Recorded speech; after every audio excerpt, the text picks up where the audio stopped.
Olá pessoas, eu sou Miriam Mourão e hoje o papo é sobre e-mails de prospecção ou e-mails de vendas. Vamos lá?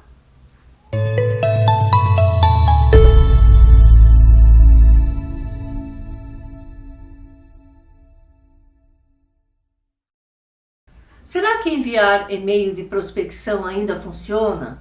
Você tentou um contato telefônico com aquele decisor e ele não atendeu seu telefonema. Então você pensou, vou enviar um e-mail para apresentar o meu produto ou meu serviço.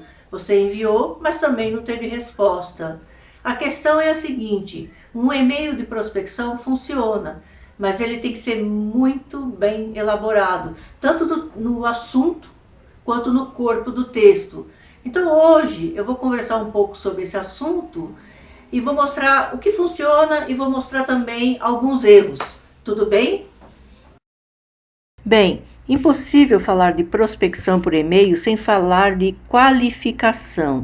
E qualificar é buscar o máximo possível de informações sobre o cliente potencial antes da abordagem, seja ela por e-mail ou por telefone. E muitas empresas cometem esse erro. Este e-mail é um exemplo dessa prática. Nele, o profissional está tentando prospectar correntes e engrenagens em uma empresa de consultoria e treinamentos. Isso vale também para campanhas de e-mail marketing. Espalhar um e-mail para uma lista de empresas sem qualificar, sem segmentar, não é estratégia. Além da qualificação, é super importante a personalização. Exemplo, colocar o nome do decisor e elaborar uma abordagem para aquela empresa e não um e-mail genérico para um monte de empresas. Neste segundo exemplo de como não elaborar um e-mail de prospecção, temos a mesma situação. Primeiro, não personalizou. Aí você me pergunta, mas Miriam, e se eu não souber o nome da pessoa, o nome do decisor? Gente, pesquise. Pesquise no LinkedIn, ligue para a empresa, invista 5 minutos para qualificar o cliente. Além da falta de personalização, esse profissional também não qualificou. Ele está oferecendo prestação de serviço de prospecção de clientes e eu dou curso de prospecção. Aliás, foi por esse motivo que eu abri esse e-mail. Eu pensei que era alguma empresa solicitando um curso. Se ele tivesse investido alguns minutos na qualificação, teria percebido que eu não sou um cliente potencial. Eu sempre falo que qualificar é um investimento, porque lá na frente você ganha em eficiência. Apesar de ser mais demorado, buscar informações antes de abordar é muito mais produtivo. Quanto ao assunto desse e-mail, eu acho que está bom, mas eu colocaria algo como prospecção de clientes da Maia.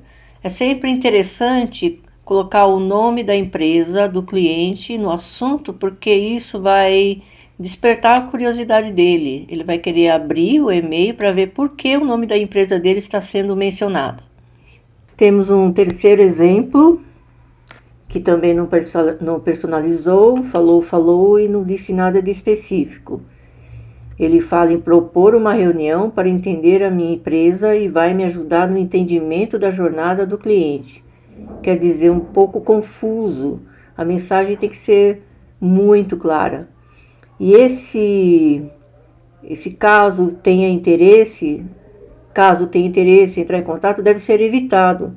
O corpo do texto tem que despertar esse interesse, tem que trazer o impacto que a pessoa lendo vai pensar, nossa, ele conhece o meu problema, ou vai pensar, essa pessoa conhece a minha empresa. O assunto também, como ele colocou, contato, empresa tal, especialista em CRM, assim como o assunto que a maioria coloca, apresentação da empresa tal, tem baixo índice de abertura. Se o corpo desse e-mail estivesse bem elaborado, ele poderia colocar: somos especialistas em empresa como a Maia. Ou seja, ele poderia colocar: somos especialistas em empresa com A e colocar o nome da empresa do cliente. Bom, fiz dois exemplos de e-mails de prospecção que têm um impacto mais assertivo. Quando você coloca que leu na internet, que leu um artigo, que entrou no site do cliente, mostra para ele que você está interessado no mercado que ele atua, você está interessado no negócio dele. Por isso que eu falo que tem que qualificar, pesquisar na internet, seguir notícias do mercado, acompanhar a empresa ou o decisor nas redes sociais. Tudo isso são ferramentas para a sua abordagem, seja abordagem por e-mail ou seja abordagem por telefone. Todo mundo gosta de ser especial, então escreva esse e-mail de prospecção de tal forma que o cliente se sinta único. Então, na segunda parte do e-mail, você pode falar que consegue ajudá-lo a melhorar algo, um problema que ele tenha, uma deficiência do mercado, uma deficiência do atual fornecedor, ou uma melhoria que às vezes ele nem sabe que pode ser feita. Você pode mencionar alguns clientes, se possível do mesmo segmento, e melhor se forem concorrentes. E no final você propõe uma reunião, um encontro, um café, ou fala que vai entrar em contato, e não falar se tiver interesse entre em contato, porque o trabalho de prospecção, de abordagem, é seu e não dele. Este exemplo é mais agressivo e a intenção é passar a imagem de que você é um especialista na sua área e conhece muito o segmento do cliente. Dizem que uma imagem fala mais do que 1000 palavras. Um vídeo tem um impacto 1000 vezes maior do que 1000 imagens. Mas esse vídeo tem que ser sobre uma dica importante para o cliente, algo que você possa ensinar ou proporcionar a ele, mas nunca uma apresentação da sua empresa. Como esse texto é mais agressivo, existe uma linguagem hipnótica inserida. Essa multiplicidade de escolhas, como por exemplo, antes de agendarmos, e você prefere na terça ou na quinta, isso disfarça a pressuposição de que a escolha é inevitável. Ele tem que escolher uma coisa e outra. Ele tem que assistir o vídeo, mas depois ele vai agendar uma reunião.